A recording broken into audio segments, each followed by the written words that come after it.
Got it. Scanning now.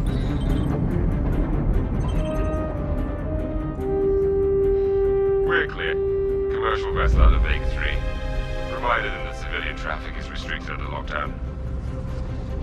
Copy that.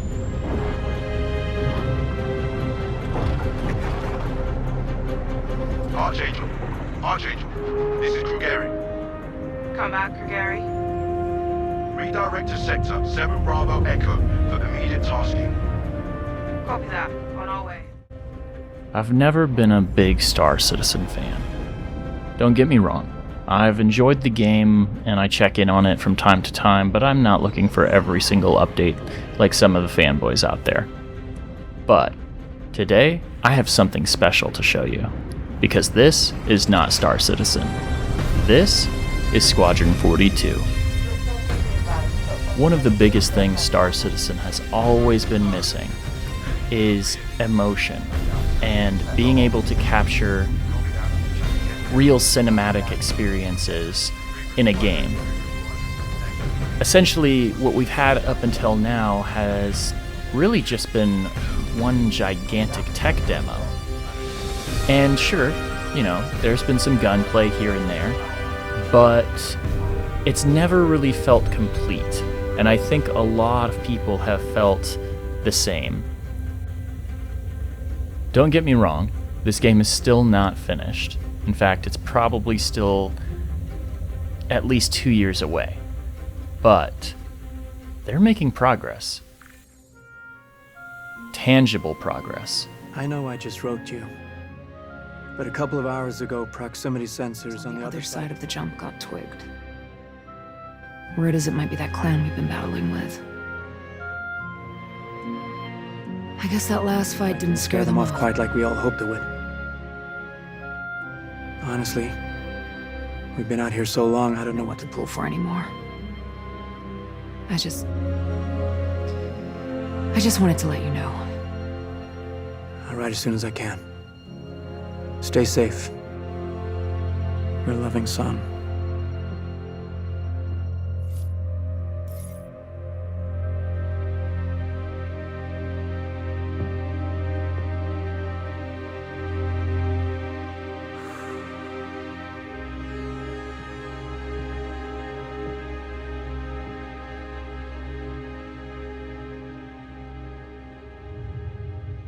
Never gets old, does it? Sir. Eddies. I used to do the same thing when I was first coming up. Post up to the flight deck whenever I could to watch the launches.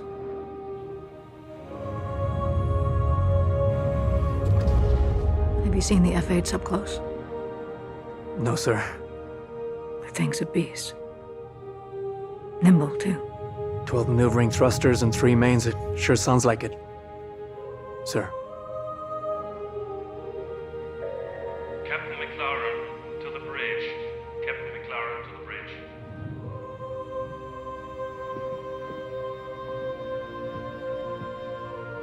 I saw you apply to the Flight Academy again. Yes, sir. Keep your head up. Took me a couple times before I got in. Thank you, sir. That's exactly what I'm talking about. Moments like that have simply not been able to be captured in these games thus far. And yes, that was Gillian Anderson, by the way. This game is in its polishing phase, and while there's plenty of polish to go, it's starting to look really good. We've paid extra attention to how your character reacts when in their ship, so that you feel like an actual pilot, whether that's firing your weapons, taking hits, or punching the afterburners to get to cover. Ship AI has also seen huge improvements, with closer engagement distances and more varied behaviors, and with our new precision targeting mode, the action has never been as close.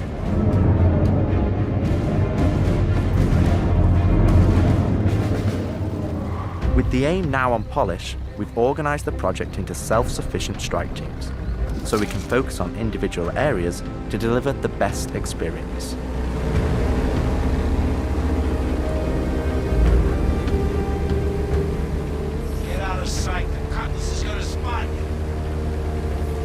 This allows us to bring all disciplines together with a unified vision of enhancing the gameplay by seamlessly blending it with polished visuals, final cinematic performances, and our ever-improving technology. We're also dialing in gameplay features, such as the ship flight model for both atmosphere and space, which covers master modes, control surfaces, and our gold standard HUD and MFDs.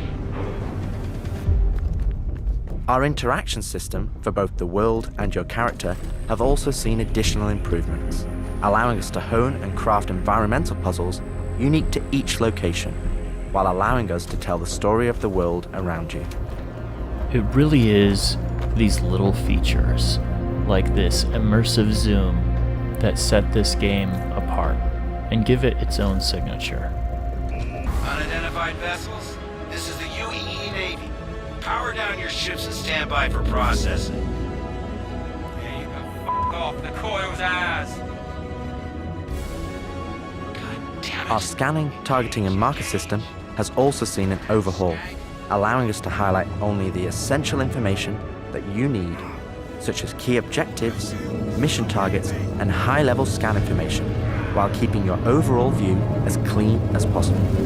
Damn skank!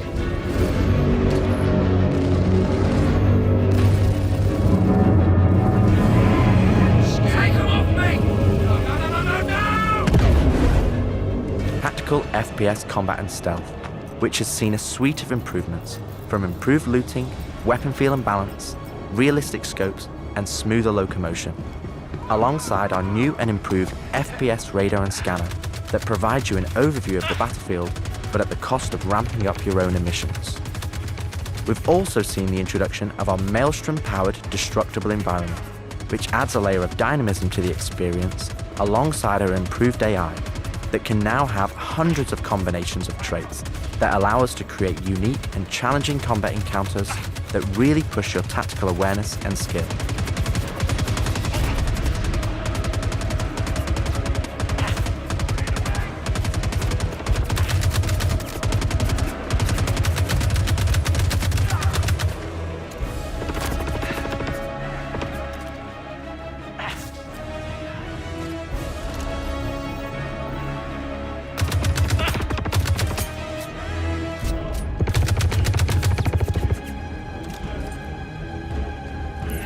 A lot of you might be thinking, well, this game looks really polished already. What are they talking about? Well, did you see how that grenade didn't quite explode? There's still things that need to be added in terms of effects. But I'm excited, because I think they're gonna do a great job.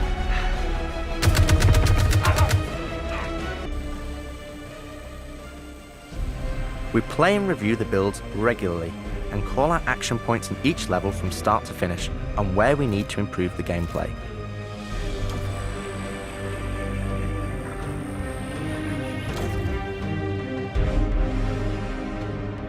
This is an incredibly rewarding stage of development for me and the team, as the ultimate vision of the game is realized, allowing us to craft an experience that we can be really proud of. One specific area that I'm excited to dial in is the feeling of the player interacting with the world around them, Patching you in. as it's a core component of Squadron and really grounds the world that you inhabit. We've made sure that any interaction in the environment is physically represented by a character animation to keep you in the moment and fully immerse you in the experience that we've created.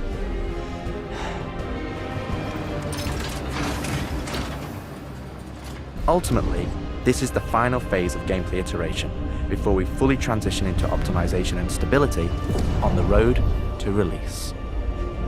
Agent Trejo, this is Colton. Come back. Always trips me out to see terraforming setups like this. Webb tried explaining how atmosphere processors work. Really shows how far we've come. So yeah, man, I can't believe it. They said I've got to wait another 2 years before I can reapply. So that's why I figured I'd get a job trying in security, because that's, you know, I can get some hours flying in the cockpit and whatnot. Can't hurt, right? Exactly.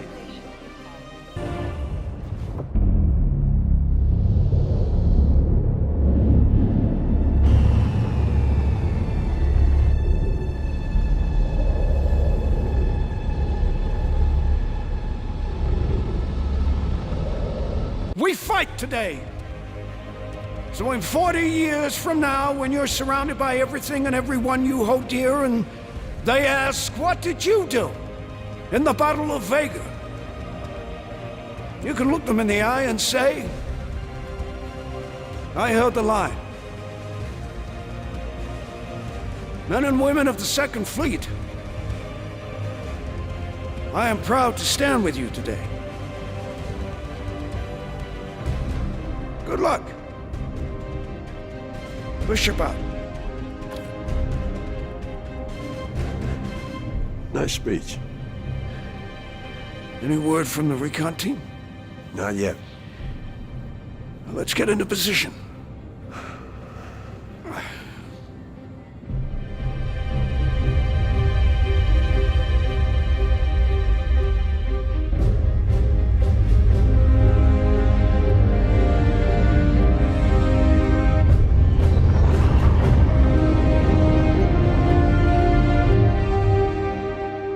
I could have pulled this off at the Galactopedia. Yeah, probably, but I think their solar mass calculations are wrong, though. Well, this is ridiculous. How so? Now, I hadn't seen another ship that wasn't trying to kill me in days, let alone a hauler, let alone a Jean. So you can imagine my surprise. Detailed lighting passes can be done on hero sequences so we can show our cast and convey their emotions in the best light possible. And we're making sure our cinematics are triggering as fluid as we can craft them so they form a coherent concerto with the rest of the player's narrative experience. Mr. Wexler, this is Lieutenant Commander Colton. Oh, Commander, hey. Julian Wexler, I'm the field manager of this little operation. Welcome aboard the Archon. What brings the Navy to this little corner of the universe? We got you flying with Lieutenant Commander Colton. He's one of our best. As others will share, this is the most rewarding chapter of development, which allows us to truly experience the visceral and oftentimes emotional moments that our narrative provides. How did you handle it after Vega? I'm not sure I handled anything. It helps to remember that stuff like this is supposed to hurt. I've never been good at dealing with problems I can't fix. Well, this is one that you don't have to do alone. That's good to know.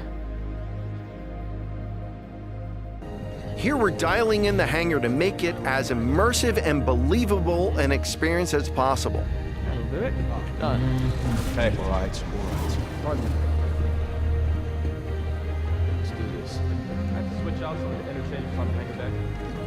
We're getting a weird airflow. Turning out another stuff. It's very admirable to see that they're calling out their own flaws here. See if you can catch the frame drop in this next clip.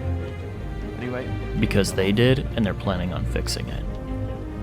For example, we're launching off a space carrier, but we still ground the feel in real-world actions, refueling, repairing, and inspecting, and making sure that your next flight mission is a success. This means we're looking out for pops, hiccups, or awkward transitions, and ensuring that everything flows and looks like all the great mocap performances we've captured.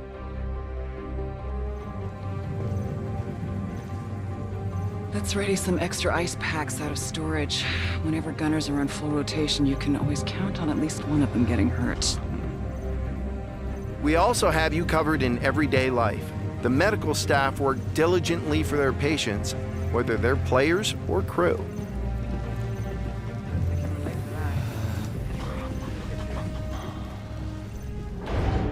We really want you to feel part of an authentic crew, an important part of the UEE Navy in an enormous universe of people going about their everyday lives.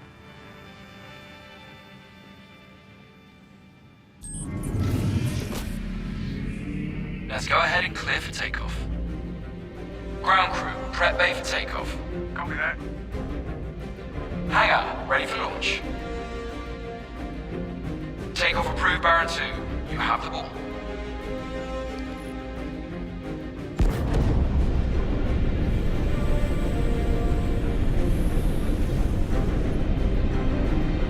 Square the deck, let's line it up. ready and hold on as you're launched off the deck of the carrier.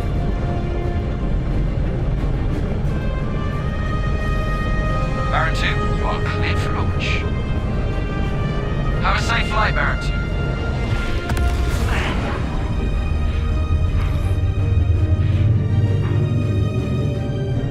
2. We want you to not only decide how you play the game, but to feel as if the people you interact with are in that world with you. I would have never thought a shotgun could be so pretty. Damn, this R97 is sleek as hell. Like a lot of other weapons in Gemini's arsenal, it has a higher rate of fire than most guns of its type.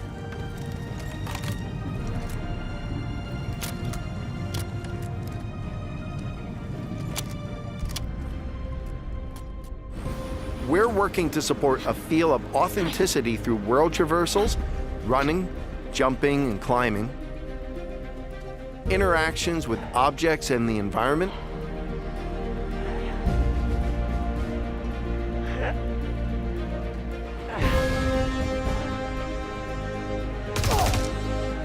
solid weapon gameplay and enemy reactions,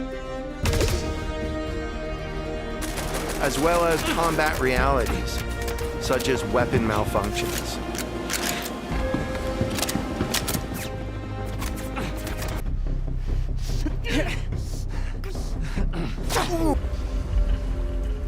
As we continue to focus on the quality experience, we've been working closely with our art teams, and it's been exciting to see their environments come to life alongside us. We've established our standard with recognizable characters like Mark Hamill, Gillian Anderson, and Gary Oldman, and we're now applying this to the rest of the cast and identifying any remaining tech requirements that need to be closed down. The story of Squadron 42 takes you through a variety of diverse locations of varying scales and styles. We shared glimpses of several environments before, and there's still plenty out there for you to discover. One of the main challenges the art team has had to face during the development of Squadron 42 is ensuring the visuals are complementary to the narrative of the script. The mood and feeling of a space is just as important to us as it is making sure we hit the visual quality that CIG has become known for. Oh good, we can't hack it from this side. Graves, we got a locked door. Can you give us access? No, I'm afraid that's a negative, Steve. I would have to add you to our system to give you override permissions, and there's a lot involved in that. It won't happen quickly. Okay, we'll figure something out. Everything you see during the campaign has been heavily inspired by the classics of 70s and 80s sci-fi, but with a modern twist. We want everything you see to feel like it has a soul, its own personality, and tells of a history long before you arrived.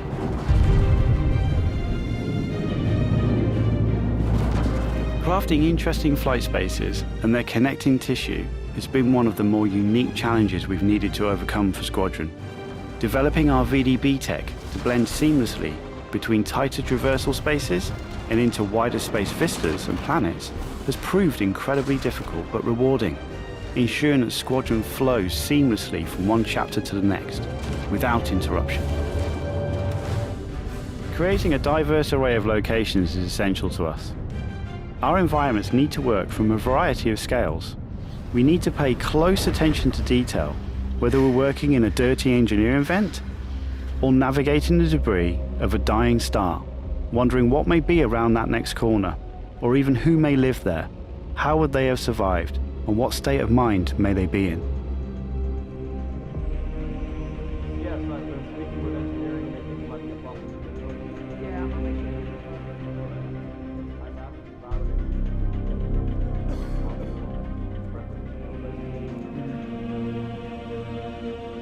We've worked closely with our social teams in delivering a cohesive social experience when you're taking some downtime from our refined flight and FPS missions, or even missions of the more eerie kind.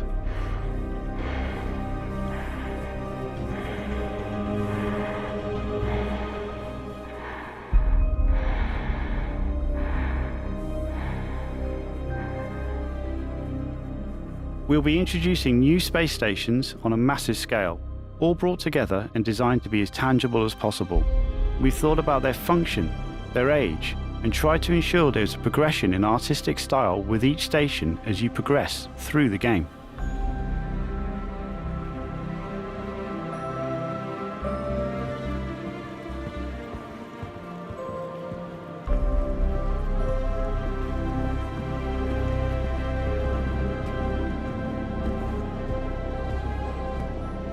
As you can see today, the teams are working incredibly hard, ramping up the detail and quality to match the breadth of our vision for Squadron 42.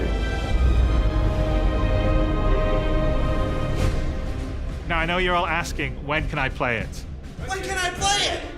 When we have the locked release date, you will be the first to know. Oof. Swing and a miss, Chris. If you're in the polish stage, you should have a release date. I think we're all on board with the when it's ready mindset here, but not this late in the game.